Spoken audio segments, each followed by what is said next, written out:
मदीने की वो रात एक सच्चे आशिक की दास्तान। रहीम एक आम इंसान था, न कोई बड़ा कारोबार न बड़ी दौलत। छोटी सी दुकान थी और जिंदगी का ज्यादातर हिस्सा अपने बच्चों की पढ़ाई और घर का खर्च उठाने में गुजर जाता। मगर उसके दिल के किसी कोने में सालों से एक ख्वाहिश धड़क रही थी, कभी मदीना शरीफ जाऊं और अपने प्यारे नबी सिंह के रोजे पर हाजिरी दूं। रहीम हर रोज इसी सोच में खो जाता कि न जाने कब उसे वो मुकद्दस सफर नसीब होगा। कई बार उसने पैसों का इंतजाम करने की कोशिश की, मगर हमेशा कोई न कोई परेशानी आ जाती। कभी बेटी की फीस, कभी बीमार माँ की दवा, तो कभी घर का कर्जा। एक दिन मस्जिद में बैठा था, बुजुर्ग इमाम साहब ने कहा, जिसके दिल में सच्ची तड़प हो, अल्लाह उसके रास्ते खुद आसान कर देता है। ये सुनकर रहीम की आंखें भर आईं। उसने दुआ की, या अल्लाह, मैं गरीब सही, मगर दिल से चाहता हूं कि मदीना शरीफ देख लूं, मुझे बुला ले। वो अनोखी मदद। कुछ ही दिनों बाद एक अजीब वाकया हुआ। रहीम की दुकान पर एक अनजान बुजुर्ग आया। उसने सामान खरीदा और जाते जाते बोला, बेटा, लगता है तेरे दिल में कोई बड़ी ख्वाहिश है। रहीम मुस्कुराया और बोला, हाँ बाबा, मगर वो ख्वाहिश इतनी बड़ी है कि मेरी औकात से बाहर है।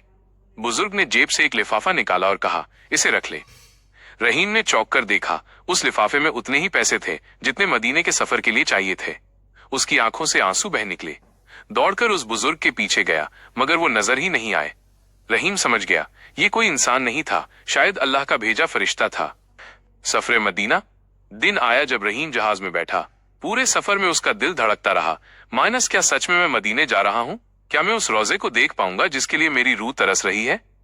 जैसे ही जहाज ने मदीने की जमीन को छुआ, रहीम के होंठ बेकाबू होकर दरूद पढ़ने लगे। उसकी आंखें बरसात बन चुकी थीं। पहली नजर। रात का वक्त था। रहीम ने वुजू किया और हर कदम पर दरूद पढ़ता हुआ मस्जिद नबवी की तरफ बढ़ा। जब उसने हरे गुंबद पर पहली नजर डाली तो उसकी सांसें थम गईं। आंखों से ऐसे आंसू निकले जैसे बरसों का बोझ उतर गया हो। उसने हाथ उठाकर कहा, या रसूल अल्लाह, शैन, आखिर आपका आशिक हाजिर हो ही गया। रहीम घंटों वहीं बैठा रहा। दिल से आवाज आई, यही वो जगह है जहां सारी परेशानियां मिट जाती हैं, यही वो जगह है जहां रूह को सुकून मिलता है। मदीने की रातें। रहीम ने 4 दिन मदीने में गुजारे। हर रात रोजे के सामने बैठकर रोता, दुआ करता और दरूद पढ़ता। उसे लगता कि नबी शन की रहमत भरी निगाहें उसी पर हैं। वो कहता, या अल्लाह, मेरी औकात तो कुछ नहीं थी, मगर तूने अपनी रहमत से मुझे यहां बुलाया। अब मेरी ख्वाहिश बस ये है कि मेरा आखिरी वक्त भी मदीने की इसी मिट्टी में आए। वापसी और असली इनाम। जब सफर खत्म हुआ तो रहीम का दिल भारी था।